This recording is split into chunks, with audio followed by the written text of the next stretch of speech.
end of the world. I could feel all this death. Take cover!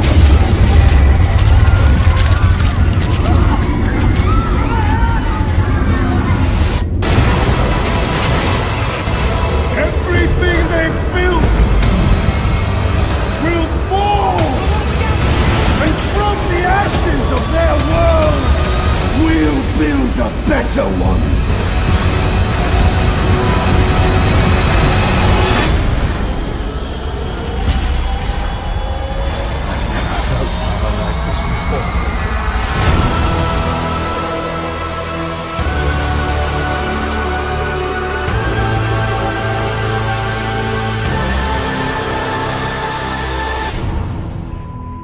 This Christmas Eve morning, hundreds of people are waking up to utter devastation.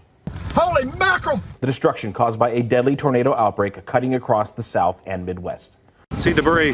The tornado claiming multiple lives, including a 7-year-old boy, as residents desperately tried to hide in their cars and homes. And by the time I got out of my car, I had a tree that was in my windshield. Right here. In northern Mississippi, this tornado tore through a busy highway. Oh! Watch as the massive twister tosses this tractor trailer as it barrels through traffic. Watch from this angle, from what appears to be the same semi. This driver just feet away. The winds in southwestern Tennessee roared up to 75 miles per hour as officials declared a state of emergency. The houses just exploded and they were buried in the rubble. 2 people were killed east of Memphis, their bodies found under debris. We were in the house, we heard the wind picking up. We had 45 seconds and it just hit. We walked out of the storm shelter, everything was gone. And in Arkansas, an 18-year-old woman died when a tree fell through her house, toppled by the high winds and heavy rain. Oh, it's very big. Oh, it's massive. Oh my gosh, it's big. It's hitting stuff. Oh, it's a big tornado. Big, big, strong tornado. There it goes. Are you getting it? Yep. Oh, the sound of it. There it is. Oh, there it is. Whoa! Oh, it's big. That is big, big, big. Oh, there's stuff flying in the air. Get it? Yeah. I got it. I got it. Oh, there's people stopping on the highway. Regulation, but it's there. There it is. I see it. Yeah, there you go. More power flashes. Whoa, I just got a lightning strike. Overnight in eastern Texas, blinding rain, lightning, and strong winds in the city of Marshall. Down trees and power lines, possibly the work of yet another tornado, touching down in the Lone Star State. Last night, patrons inside a Chili's restaurant huddling inside a freezer as tornado sirens sound off. A tornado watch still in effect today. This morning, the monster storm system wreaking havoc across the southern states, making its way eastward. Oh, it's a big tornado. Big, big, strong tornado. Over the Christmas weekend, Texas bearing the brunt of the storm, ravaged by nearly half a dozen deadly tornadoes. An airplane passenger snapping this stunning photo of the massive storm system on a flight to Dallas. 2 powerful EF3 and EF4 twisters carving a path of destruction in Rowlett and nearby Garland on Saturday. The death toll, 11, making this the deadliest December for tornadoes in 60 years. Justin Schuler sifts through what remains of his home in Garland. He and his dog survived by taking cover in a bathtub. I stepped out because I heard the roaring, and that's when I saw it. Willard Jordan heard the tornado rip through his neighborhood in Dallas. His family and home spared. Buildings cracking, ripping stuff up, and all we could do was run to the closet and pray. And this Garland resident rescued by family. So I just stayed in my closet all night long, shaking like a leaf on a tree. The deadly storm also spawning flash floods, whiteout conditions, and states of emergency in New Mexico and Missouri. In Missouri, more than 100 water rescues. At least 6 people killed in Pulaski County, swept away by floodwaters Saturday night. It's a small, dark highway. They probably did not know what hit them until they hit the water. The massive system dumping more than 16 inches of snow in New Mexico. Icy roads backing up traffic and shutting down Interstate 40 in Albuquerque.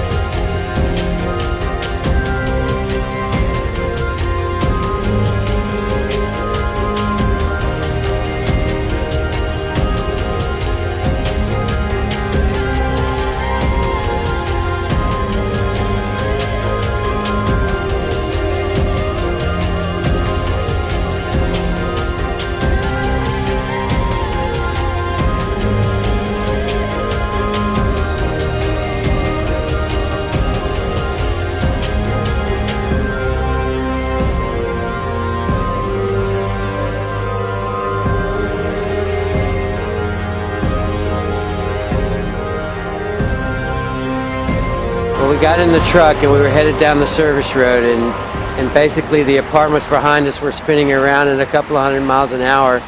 And I looked up and I put the truck into park, and we could hear again all of this debris spinning around, hitting the truck. It was just boom, boom, boom, and the truck was shaking.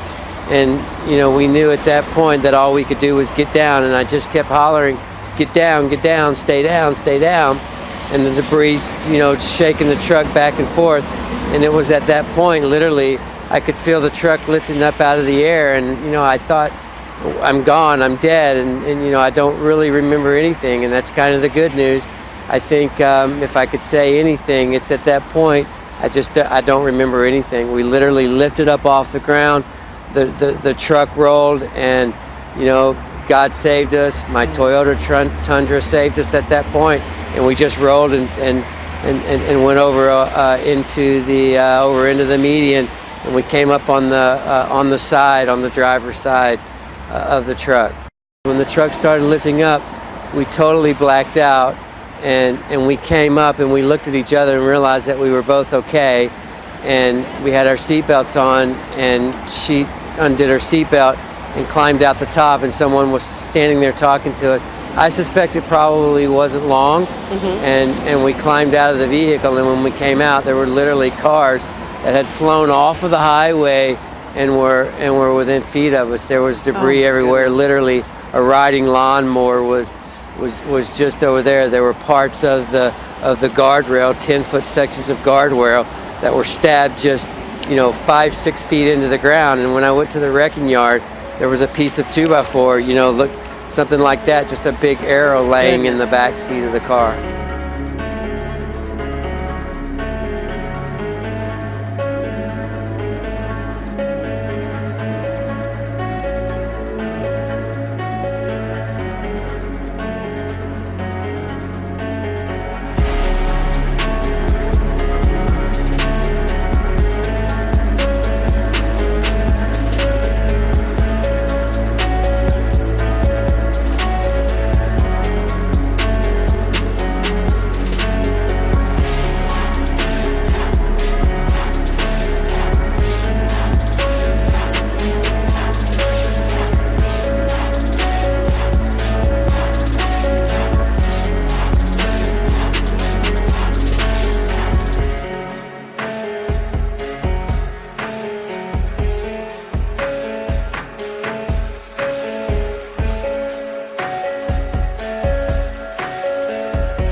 Crews from the National Weather Service are out looking through the damage left behind from this weekend's tornado outbreak in North Texas. Now, this is an aerial view from this morning as a chopper flew over the towns where at least 9 tornadoes touched down Saturday night. They killed 11 people and damaged almost 1,500 homes. Now, the hardest hit areas were Copeville, Rowlett, and Garland, just northeast of Dallas. KXAN's Phil Prazen is in Garland, where an EF4 tornado hit. Imagine waking up to this. Here at the landmark apartments along I-30 in Garland, people had to get out quick. Witnesses say the worst of the storm came and went in about 45 seconds. Now, Governor Abbott declared an emergency in this area because more than $35 million worth of damage has been done. But you can see by just walking around, more damage has been done than that. And it's a disaster that many saw coming, but few could do anything to stop it. At least 9 tornadoes touched down around Lake Ray Hubbard. The Dallas suburbs of Garland and Rowlett were hit the worst. I cannot believe that this amount of damage was done in probably 30 seconds, but it felt like a lifetime. It did. It's awful. I'm sorry. I'm a teacher, and we have kids in this neighborhood, and their houses are gone. Christmas weekend this year turned into a nightmare for many families. Early Monday morning, the count stands at 80 homes destroyed, more than 20 injured, 11 dead, several still missing. Jessica Morgan's family huddled in the bathroom. Oh, we were praying. We were all praying. I was on top of Kimber, covering her. My husband's covering me. This week they'll begin the slow rebuilding process. Many are thankful their families are safe. At least 11 were torn apart. And there is much to rebuild here in Garland. Out of those 40 people, more than 40 people that died nationwide in these storms, 11 of them were in these northeast suburbs of Dallas. 8 of them were here in Garland. Reporting live from Garland, Phil Prazen, KXAN News. And a smaller EF2 tornado killed a 3-day-old baby in Blue Ridge. A woman says she and her neighbor tried to get the little girl to the hospital while the baby's father tried to rescue her mother. Just kept saying, oh my God, to Jim, the neighbor, please baby, be okay, baby. And I was holding her little fingers. You know how when they're little, they like to curl their little fingers around you. Her little hand was cold. And county officials say the girl's parents and 3 other children were taken to the hospital. And there is more dangerous weather tonight. Blizzard conditions in parts of Texas, Oklahoma, and New Mexico. Let's bring in David Payne, chief meteorologist at our Oklahoma City affiliate KWTV. David, what's happening there? Well, Jeff, it's been a wild day so far. We've had a lot of ice, a lot of sleet here in Oklahoma, flooding rains in eastern Oklahoma. It's just a big mess around here. I-40 westbound, again, west of Oklahoma City, has been shut down several times today due to just simply too much ice and too much sleet. And we are not through yet. More on the way. Jeff, back to you. David Payne, thank you very much. Farther west in Roswell, New Mexico, here's Cheyenne Cope of our Albuquerque affiliate KRQE. I'm standing in probably about 2.5 feet of snow right now. It's all the way up to my knees and it's causing for some dangerous road conditions. Several roads have been shut down due to dangerous conditions across the area. Police are asking people to play it safe and stay off the road, saying they've never seen snow drifts like this before. The snow started falling yesterday and hasn't stopped. A blizzard warning is in effect across the east central plains. Yesterday, people here in Roswell scrambled to get last-minute essential supplies, clearing store shelves of snow shovels and other goods to tide them over through the storm. In Roswell, New Mexico, Cheyenne Cope, CBS News.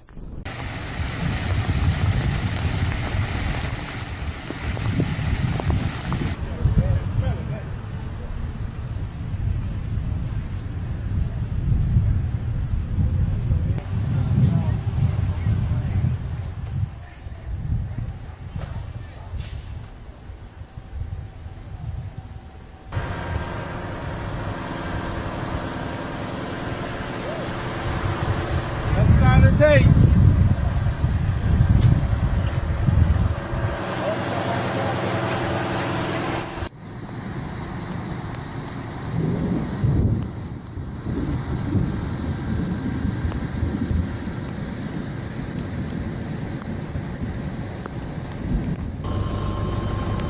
Flying over the town of Concordia by helicopter on December 27th, Argentine President Mauricio Macri could sense how his people were affected by the worst flood in the past half-century. Queremos estar juntos en estos momentos difíciles. Sepan que no están solos. La nación va a participar con el 66% de la inversión necesaria para construir las viviendas que saquen de esta zona de baja cota a los que hoy están inundados. Concordia, some 430 kilometers northeast of the capital city Buenos Aires in the province of Entre Rios, was one of the hardest hit cities in Argentina. Torrential rains have claimed at least 6 lives in different areas, as trees were uprooted and power lines knocked down. Meteorologists attributed the disaster to this year's El Niño phenomenon and warned that it would lead to extreme weathers in other countries of Latin America.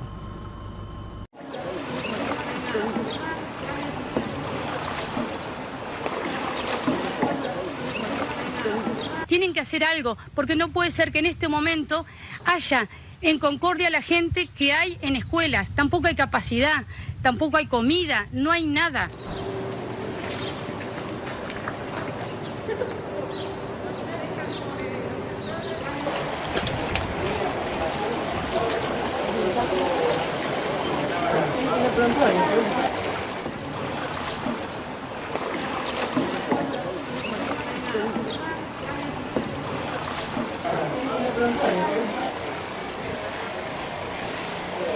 Today's extreme temperatures forced our trains to slow down, delaying services by up to 15 minutes. The mercury soared above 41 degrees, triggering immediate speed restrictions. As Perth sweltered, delays for commuters. Trains slowing in case scorching tracks buckled. 41.6 degrees, our second hottest day of the year. How hot is it today? Really hot. The heat was on early, quickly climbing to 31 degrees by 8 a.m. By lunchtime, past 40, hitting our maximum at 16 past 1 this afternoon. We had a very hot air mass over Perth. We got a trough that deepened next to the west coast. The outlook is still for a warm summer, so January could still be warmer than what it has been. So we do still expect it to be hot. The river a lifesaver as families tried to beat the heat. Big crowds also cooled off at the beach. We are swimming and we are jumping over the waves and getting dunked. It's going to be a stinking hot day, so this is the best place to be in the world. It's not too bad, mate. I used to live in Darwin, so I find it pretty nice. The hottest place in Perth was here at Pearce. It got to 43 degrees just before 2 o'clock. This map shows today's global temperatures, WA glowing in red. And there's no relief tomorrow, another scorcher, 37 degrees.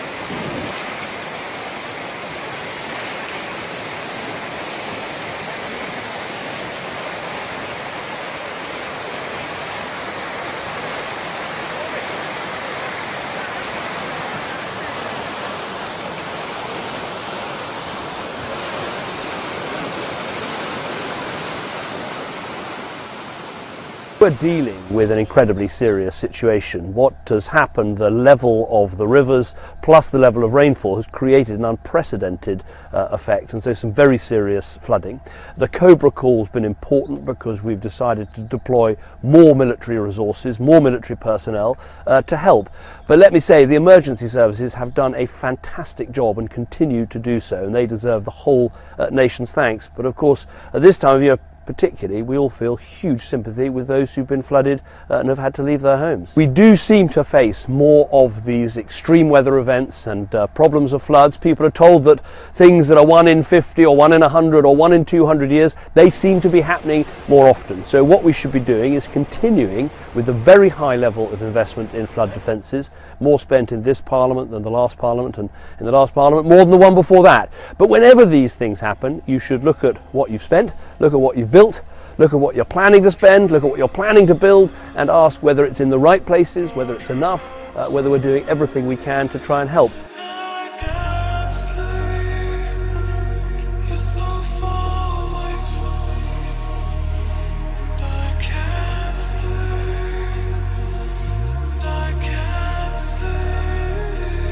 Money Garcia.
Rains in Paraguay, Argentina, Brazil, and Uruguay have led officials to evacuate tens of thousands of residents and claim the lives of at least 6 people. The downpours were sparked by the El Nino weather phenomenon and have affected mostly Paraguay. 130,000 people there have been relocated to shelters, and President Horacio Cortes has declared a state of emergency. Brazil's President Dilma Rousseff has announced $1.8 million in emergency aid for flood-ravaged communities in southern Brazil. It's where some 8,000 people have been displaced by rising waters, and in Argentina, nearly 20,000 people have been driven from their homes, and at least one person has died in a flood-related incident. The Argentine Ministry of Defense said the military was helping to distribute food rations to communities isolated by the flood. Bad. This is really bad.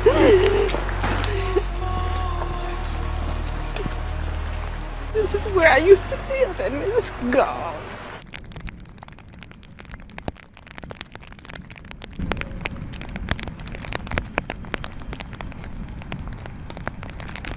It could have been worse. We could have been planning a funeral instead. No. The pictures of my mom, she passed away in 2010, and I would look at it every night before I go to bed and just say good night, and I wish I could find that picture too. Money posse.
It's only from the sky that you can appreciate the expanse of ground covered by these floods, and it's from the air that help finally arrived today. An RAF Chinook was flown in to bring machinery to help repair a flood barrier. The only way to bring this equipment in is by air, because all along this stretch of the River Foss, the roads are extensively cut off. The Foss flood barrier failed here on Boxing Day after water got into its pump room. The Environment Agency says it chose to leave the gate open, as keeping it closed would have caused even more properties to flood. The airlift brought new equipment to get the defences working again, with the aim of pumping water away from the River Foss, which hasn't flooded here since the 1980s. With such widespread flooding has come a massive emergency response involving soldiers and rescue teams from across the UK. Meeting some of them, the Prime Minister defended his government's spending on flood protection. Here in Yorkshire, for instance, we've spent £100 million on flood defences since I became Prime Minister. We're planning to spend another £280 million, so almost 3 times as much. But, you know, that's of no comfort, obviously, to the people who've been flooded here in York. And, you know, all our hearts go out to them. To be flooded is a terrible experience anyway, and it's even more terrible when it happens at Christmas or New Year. As David Cameron spoke to one team in the city centre, he was heckled by a woman.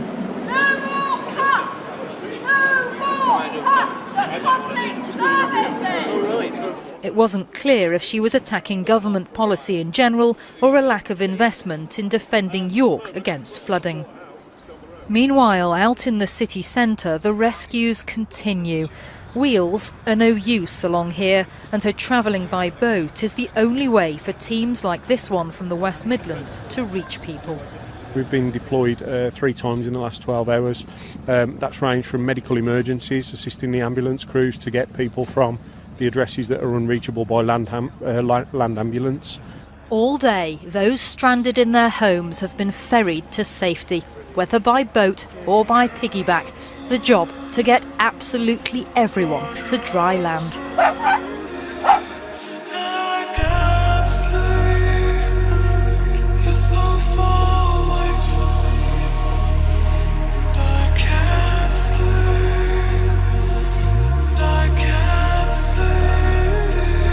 Money, car, sleep.